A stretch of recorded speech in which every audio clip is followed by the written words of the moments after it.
با سلام خدمت همه تعمیرکاران و علاقمندان به تعمیرات دستگاه جوش و برش و لوازم جوشکاری. توی این کانال قراره که 0 تا 100 انواع دستگاه جوش و برش رو بررسی کنیم. آموزش بهتون میدم که چجوری دستگاه تعمیر کنید، از چه قطعاتی استفاده کنید، چه برندایی رو قبول کنید، چه برندایی رو اصلا برای تعمیر قبول نکنید و 0 تا 100 کلیه دستگاه رو بهتون توضیح میدم به صورت کاملا رایگان. امیدوارم که این کلیپ به دردتون بخوره. اولین جلسه آموزش شروع میکنیم با معرفی کلیه دستگاه جوش.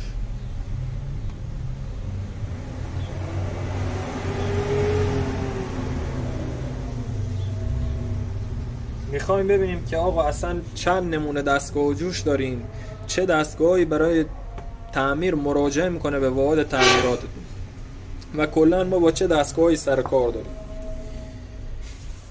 اولین نوع دستگاه که برای جوشکاری استفاده میشد و جز قدیمی ترین نوع دستگاه جوش هست و برای اولین بار جهت جوشکاری استفاده شد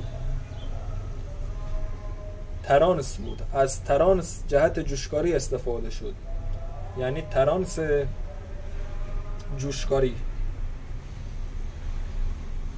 که اولین بار برای جوشکاری از ترانس استفاده شد. حالا ترانس جوشکاری خودشون به دو دسته تقسیم میشن، یا ترانس خشک یا ترانس از نوع روغنیه یا ترانس روغنیه. منظور از ترانس خشک چیه؟ ترانس خشک به ترانسی میگن که گرمای ناشی از ترانس توسط فن به بیرون دستگاه هدایت میشه. یعنی چی؟ یعنی عملا فن جهت خنکسازی استفاده شده.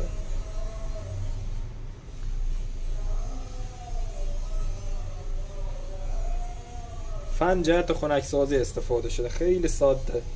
یعنی شما دستگاه دیدی که ترانسی بود و فن داشت، میشه دستگاه ترانس خشک. خیلی ساده. چرا؟ چون فنه که داره دستگاه خنک میکنه. حالا چرا دستگاه روغنی چه دستگاهیه؟ دستگاه روغنی به دستگاهی میگن که کل دستگاه توی یک قابیه، یعنی ترانس اینا توی یک قابیه که دور این ترانس کلن با روغن پر شده و روغنه که اولا داره گرمای ترانس رو میگیره و ترانس رو خنک میکنه و خود روغن هم یکی این که چون حجمش حساب شده است و تبادل حرارت با بدنه دستگاه داره انجام میده، خود روغن هم توسط اون قسمت خنک میشه. پس دستگاه روغنی به دستگاه میگن که جهت خنکسازی از روغن استفاده شده.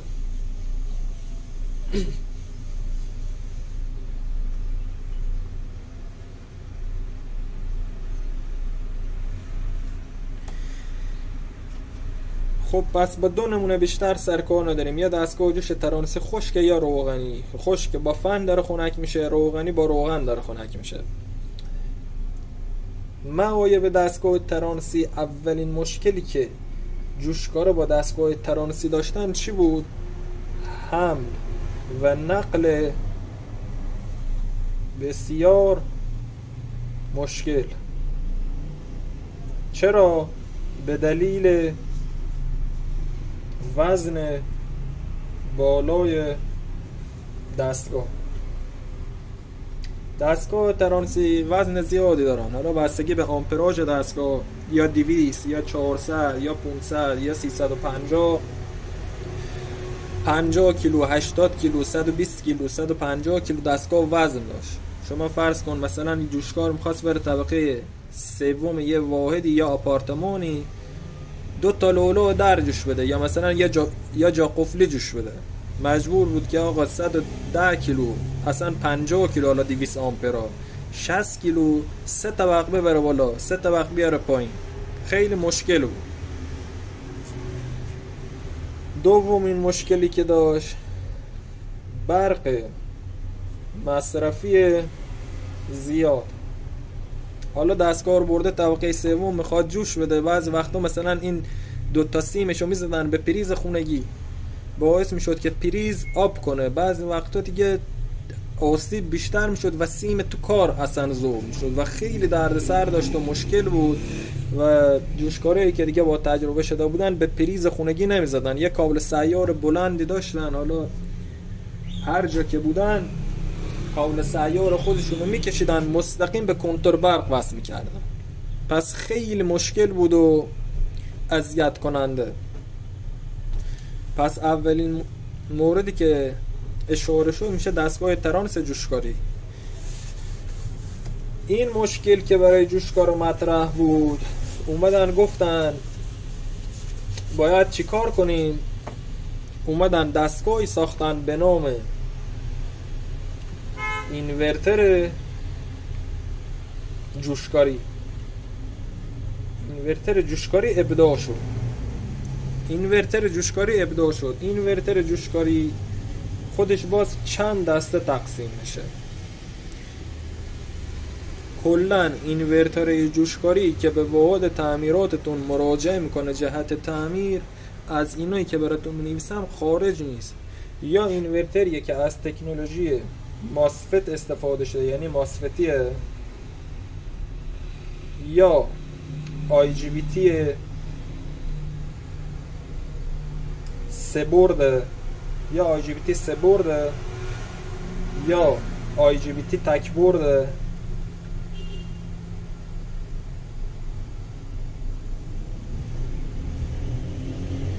یا ماسفتی دو برده.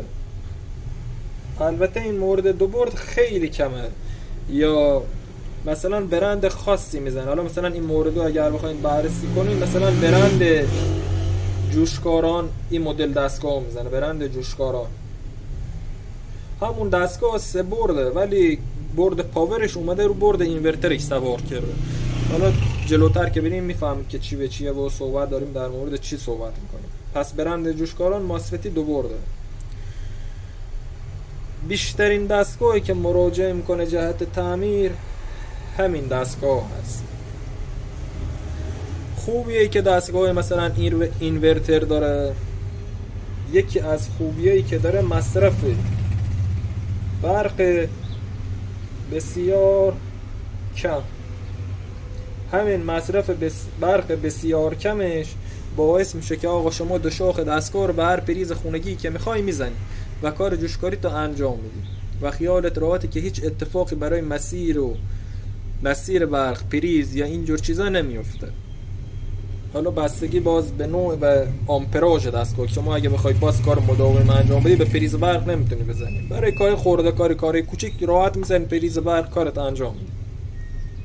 دومین موردش که خیلی باز مهمه و عاملی بود که باعث شد گفتم بهتون ترانس کنار گذاشته شه، وزن سبک و قابل حمل بودن. دومین موردش وزن سبک و قابل حمل بودن دستگاه است. شما اصلا دستگاه هر جا ببینید جوشکار داره کار میکنه همراه خودش ور میداره میبره، بالا داربست میبره، یه جایی مثلا بالای اسکلت میخواد یه کار خورده کاری انجام بده میبره همون دسته شد، اصلا یه سیم اتوش مثلا رد میکنه میبنده قد ستون وای میسه جوش میده. خیلی راحت و این گزینه خیلی مهمه که وزنش سبک و قابل حمل بود و همین مورد باعث شد که ترانس عملا کنار گذاشته بشه.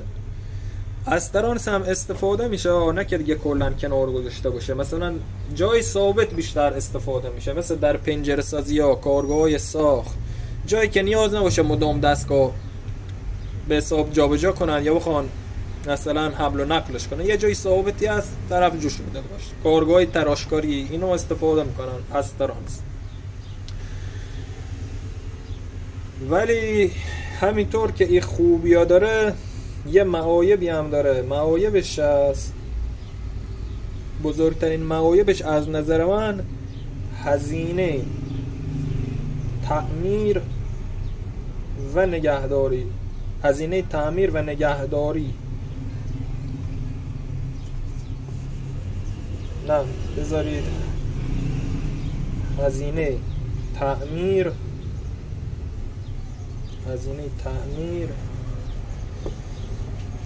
و نگهداری دستگاه. هزینه تعمیر دستگاه نسبتاً زیاده. چرا هزینه تعمیر دستگاه زیاده؟ به دلیل پیچیدگی.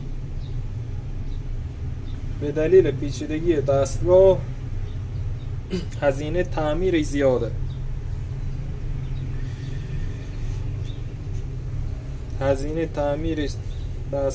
به دلیل پیچیدگی و گران بودن قطعات دستگاه هم به شدت گرونه و خیلی هم حساسه. گران بودن قطعات و حساس بودن قطعات. مثلا شما ممکنه یه دستگاه IGBT رو مثلا داری تعمیر میکنی، 1 میلیون 1.5 میلیون مثلا IGBT گذاشتی روش، کوچکترین اشتباهی اگر بکنی دستگاه رو به برق بزنی تمام IGBT میسوزه تو یه لحظه و 1.5 میلیون خسارت میزنی به خودت و مجدد باز باید 1.5 میلیون IGBT بذاری. میبینید هزینهش خیلی زیاد میشه و باید خیلی مراقب باشید در تعمیر دستگاه جوش اینورتری. تا همینجا کافیه این 2 مورد برای دستگاه اینورتر.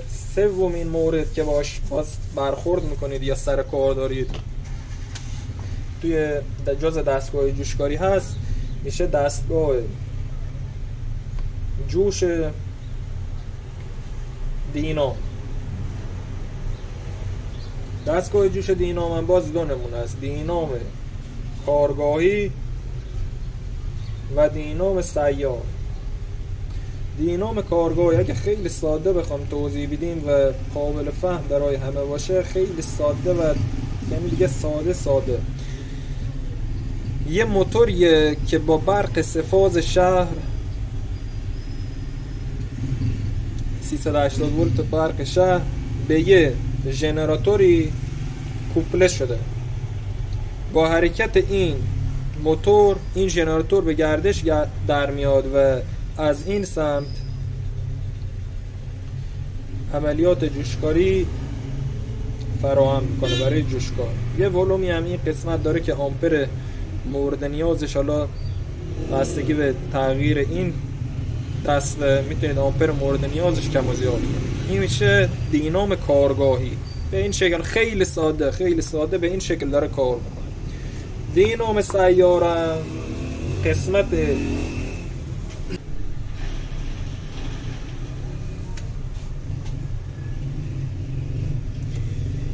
دینام سیارم باز به همین شکله، یعنی قسمت ژنراتورش همینه، فقط این قسمت که باید شافت ژنراتور به چرخش در بیاریم توسط موتور انجام میشه، توسط یه موتور مکانیکی. حالا میخواد موتور دیزل باشه، میخواد بنزینی باشه، میخواد بنزینی باشه.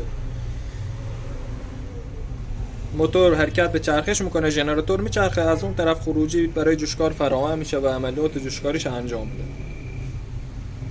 همین هم باز اگر علاقه داشتید بهتون توضیح میدم، هم قسمت مکانیکیش یعنی موتور چجوری تعمیر کنید، مشکلاتی که ژنراتور به مشکل میخوره چجوری تعمیر کنید، دینام به مشکل میخوره چجوری تعمیر کنید و چه قطعاتی استفاده شده. این دیگه خیلی ساده است، حالا تخصصی تر میرسیم بهش. پس سومین مورد دستگاه جوش دینام بود. ممکنه به وعدتون مراجعه کنید. حالا اگر تعمیر میکنید قبول میکنید، اگر هم تعمیر میکنید بالاخره شاید نمیکنید، شاید اطلاعاتش به دردتون بخوره. چهارمین موردی که مراجعه میکنن دستگاه سه‌فازه.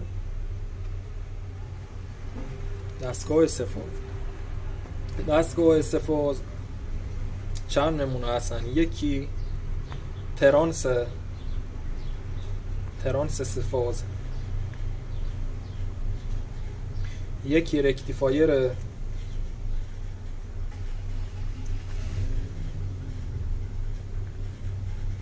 یکی اینورتر،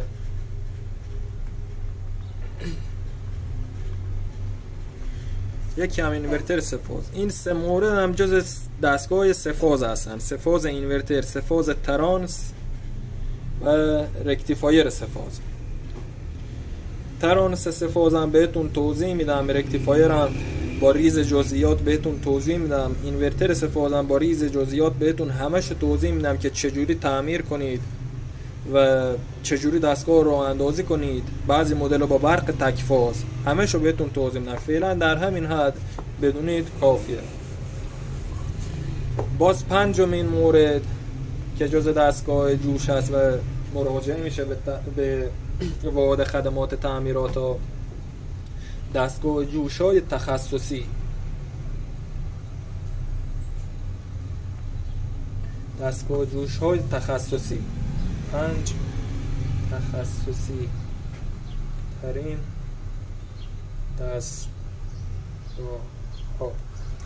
دستگاه جوش تخصصی چه دستگاهی هستن؟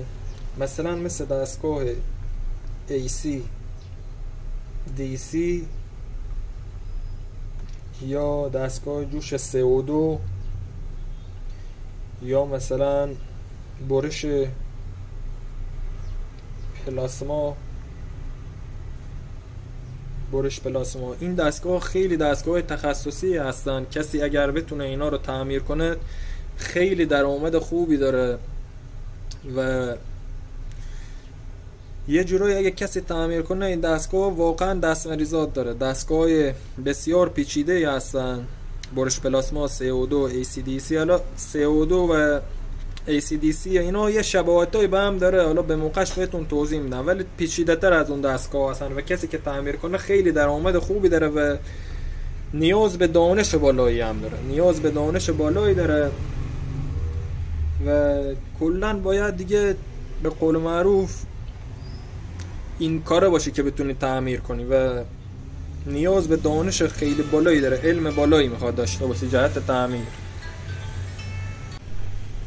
این دستگاه تخصصیه. همین همش رو بهتون توضیح میدم با ریز جزئیات و هیچ جام کلاس نمیخواد برید، فقط کافیه که علاقه داشته باشین و بشینید قشنگ گوش بگیرید که توضیحات که دارم میدم و بفهمید.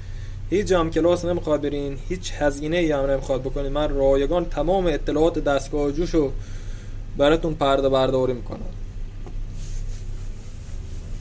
این 5 مورد از تقریبا تمام دستگاهایی که مراجعه میشه و برای تعمیرات میان. البته یه سری چیزای لوازم دیگه هم میارن، حالا اگر باز علاقه داشتید اونا هم بهتون توضیح میدن. مثلا لوازم که برای تعمیرات میارن، مثلا تورچ میارن، تورچ CO2 میارن. تورچ CO2 مثلا خودش دو نمونه است، آب خنک هست، هوا خنک هم هست. آب خنک، هوا خنک. تورچ مثلا تورچ میارن، تورچ برش پلاسما میارن، تورچ برش پلاسما میارن. باز همین هم دو نمونه است، هوا خنک داره، آب خنک داره.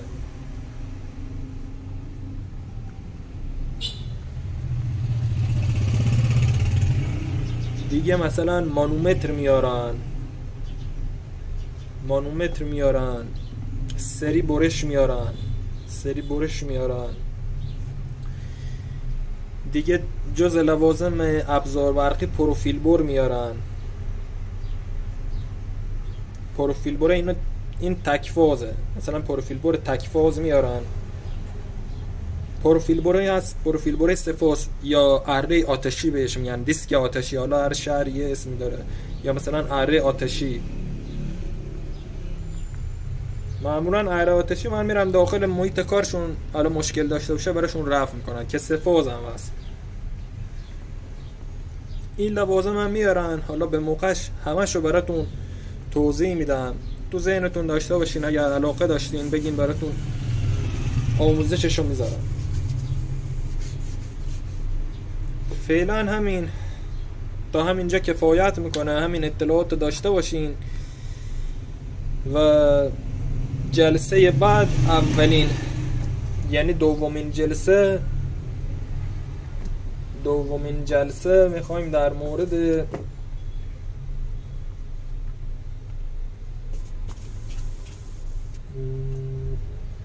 بذارید همین نگاه می‌نویسیم جلسه دوم تعمیر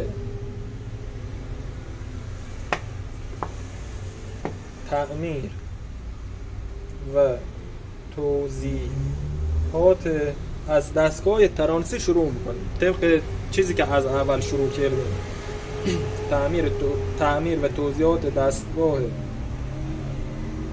جوش ترانسی.